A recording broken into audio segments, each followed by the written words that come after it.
Warm welcome to all the learners to this video lecture on the topic educational communication.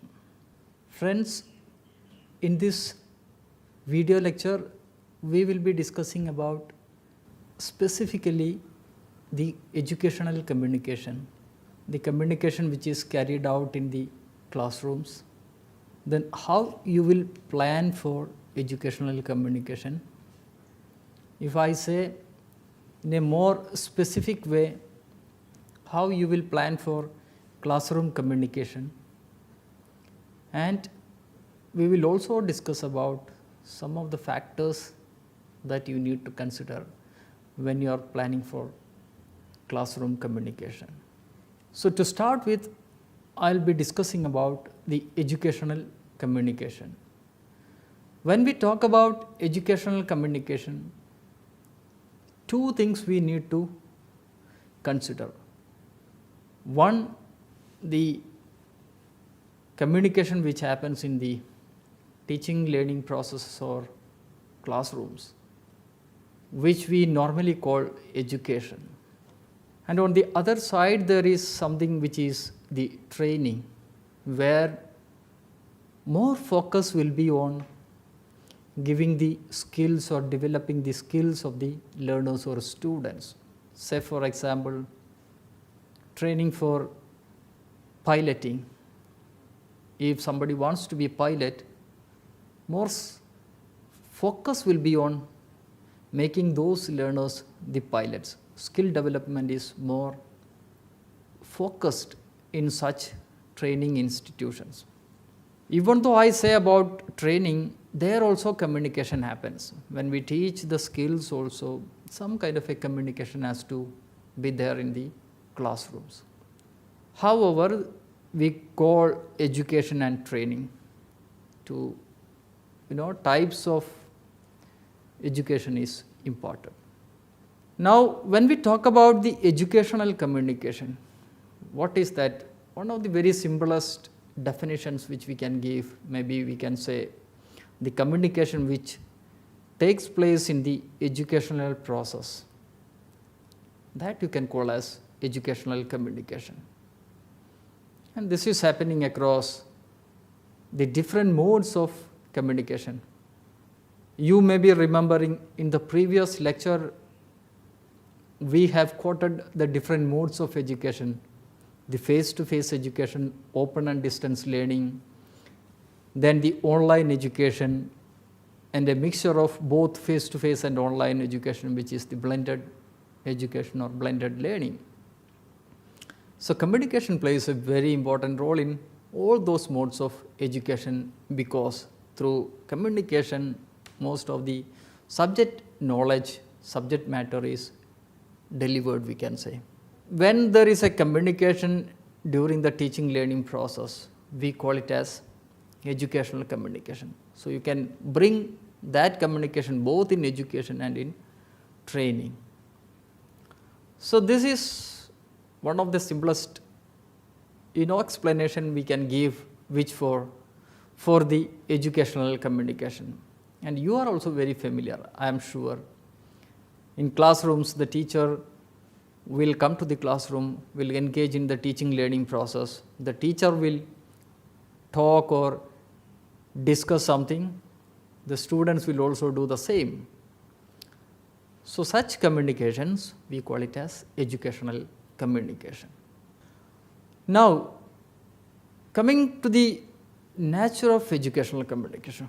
What is the nature of educational communication? See, the first one is, it is purposive. Whenever teacher initiates or communicates something in the classroom, definitely there will be some purpose behind it.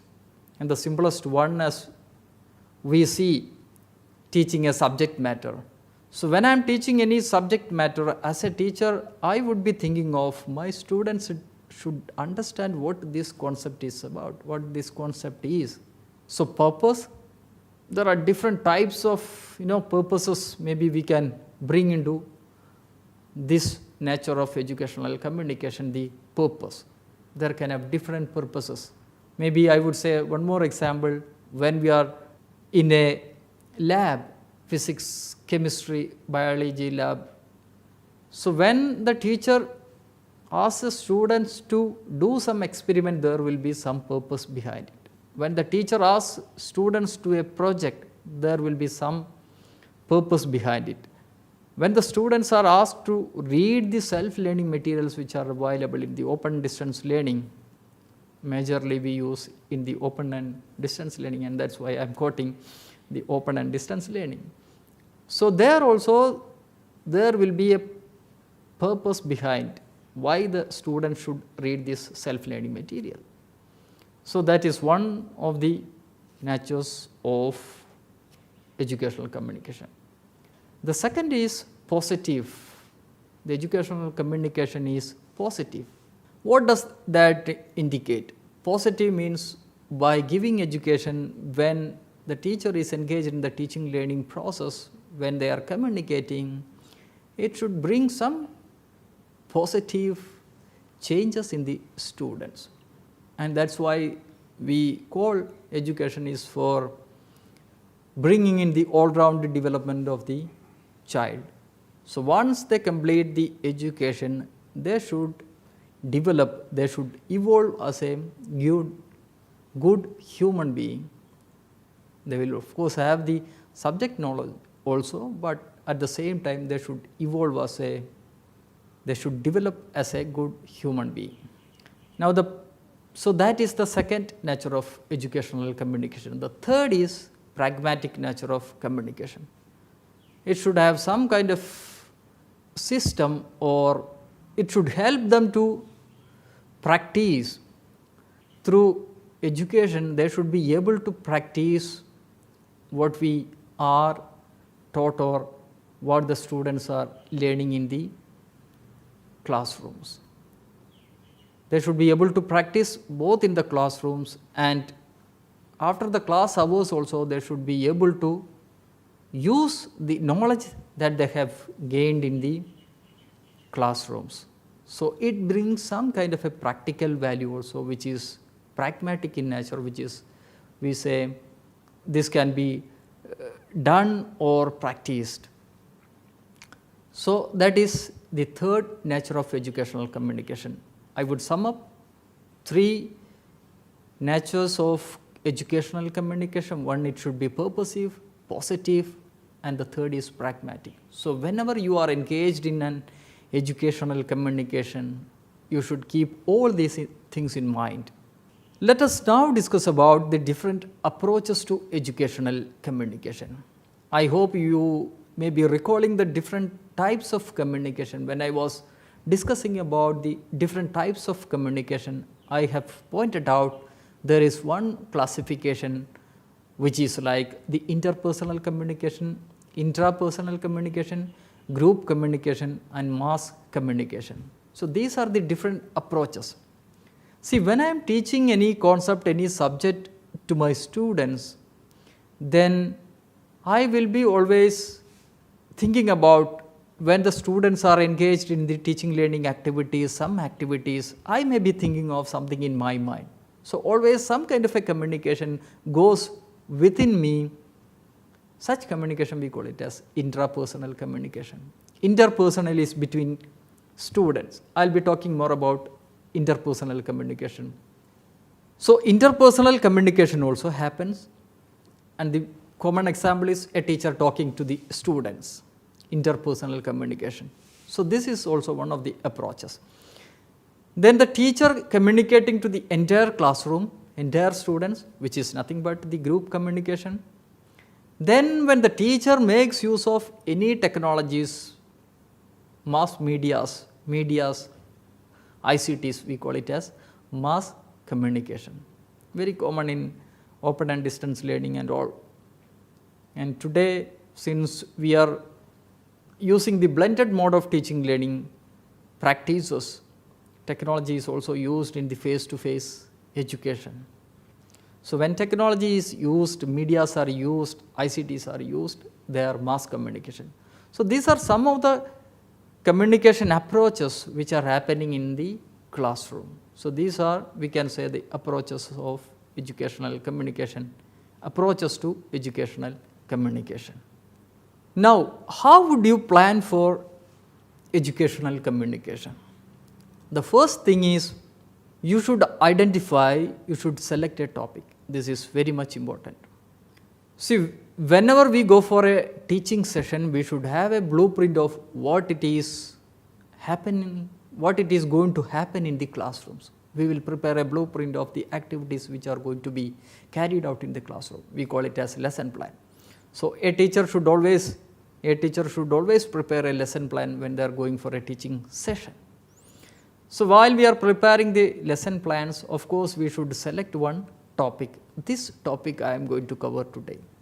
Say for example, velocity, acceleration, mass, one topic or a couple of topics. Now, the next step is you should have some realistic goals. We call it as the educational objectives or what we say learning outcomes.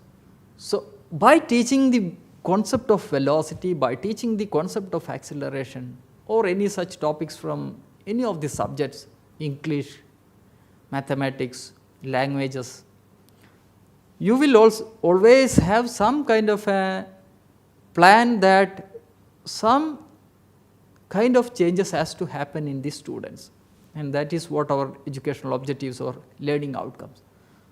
So, you should set such goal before we undertake some educational communication. It is not just like coming to the classroom delivering a lecture, it should be properly planned.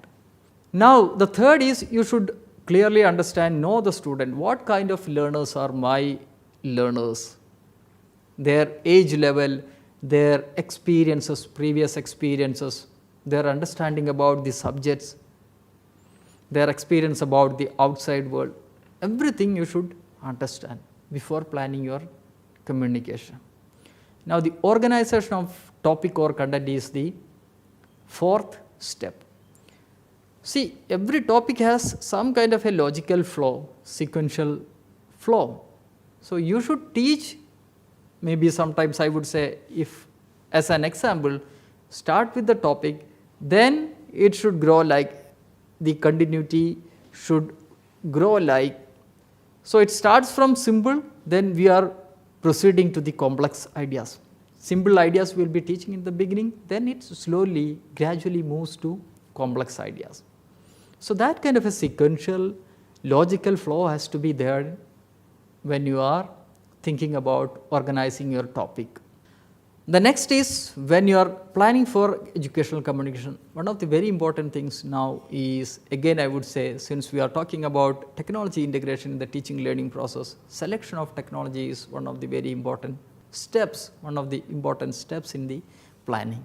There are absolutely no end to that. Many technologies are available, many ICTs are available. You pick out a suitable technology out of this big basket, then use it in your teaching learning process. So, that is the fifth step. Now, last one is time duration. Of course, in a normal classroom teaching learning situation, we get 40 to 45 minutes of time. So, you should plan your content accordingly so that it will be covered in the allotted time duration. So, these are some of the steps that you need to consider when you are engaging, when you are planning for an educational communication or classroom communication. Now, friends, we will be discussing more about classroom communication. I hope the concepts that we have discussed till now, you have made an understanding. We were talking about the educational communication and how you will plan for educational communication. Now, we will be more specific, we will be talking about more about classroom communication, which is nothing but the communication carried out in the classrooms or teaching learning process. So, such communication we call it as classroom communication. Okay, this can be both in education and training. And see, you may be remembering the different components and the process of communication: encoding, then the sender encodes the idea, then it is put in the form of messages, then it is transferred, sent through some medium or channel, it is reached to the receiver decodes it, makes some understanding about the message, then sends a feedback. And the factors which disturbs the flow of information, we call it as the noise. So the same components also play in classroom communication. And see, for example, most of the time teachers are the senders. Okay, this is how it is. But there are transformation in the roles played in the teaching learning process. We were considering the teachers as transmitters of knowledge. Now it is no more like that. Students themselves knowledge or constructs knowledge. So sender, teacher sends the information, students receive the information, classroom communication. Now let us see how or what are the different types of communication which happens in the classroom. I would say one is teacher-class communication. We had also discussed about the approaches of educational communication. When we talk more specifically about the classroom communication, the different types of communication, one is the teacher-class communication. Teacher is talking to the entire students of the classroom. The second one is teacher-student communication. I can ask a student to maybe define a concept, or I can ask a student to read a paragraph from the textbook. So when a teacher talks to a particular student, then it is teacher-student communication. There is an exact reverse process where the students are talking to the teacher. So that is student-teacher communication. Student will be asking a doubt. Student will be saying, I didn't understand this concept. Student may say, if the teacher asks a question, students can reply to that. So teacher, student or student-teacher. So that is the third. Now student-student communication is also there. Suppose the teacher asks the students to engage in a learning activity, some kind of a group activity, then the individuals, the students in that particular group, they will talk themselves regarding those activities. So such communication is student-student communication. Now student-class communication. Maybe sometimes the students talks to the entire classroom. So these are the common types of what we say the classroom communication which is happening in a classroom. You should not forget that we have discussed about the approaches to communication also, and this is more specific to classroom communication, the different types of classroom communication, that is teacher-class communication, teacher-student communication, student-teacher communication, student-student communication, and student-class communication. Now friends, I would also give you some tips, or I'll discuss about some of the factors which we need to consider when we are engaging in the classroom communication. We have discussed about the steps or some of the planning styles or some of the ways you can follow when we are engaging in a classroom communication. So I'll be talking little more about the different factors that you need to consider when you are engaging in a classroom communication. So whenever I discuss about the different communication styles or the factors, you should always keep in mind about the technology side of the factors. That also plays an important role, because we are seeing how technology can be more integrated in the teaching learning process. So I will be talking about some of the common factors which you can consider, then a little about the technology side also. So in general, these are the factors that you need to consider. The readiness of the learner to listen is one of the factors. You should see whether your students are ready to listen what you are talking about. You should prepare them for your lecture. Very important. Then the next is information overload.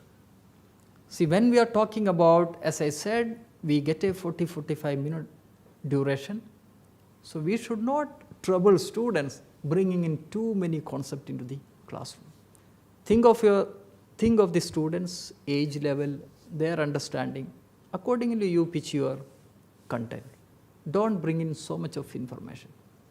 Your speed of presentation, this also matters. There are teachers who speaks in a speedy way, very slow mode.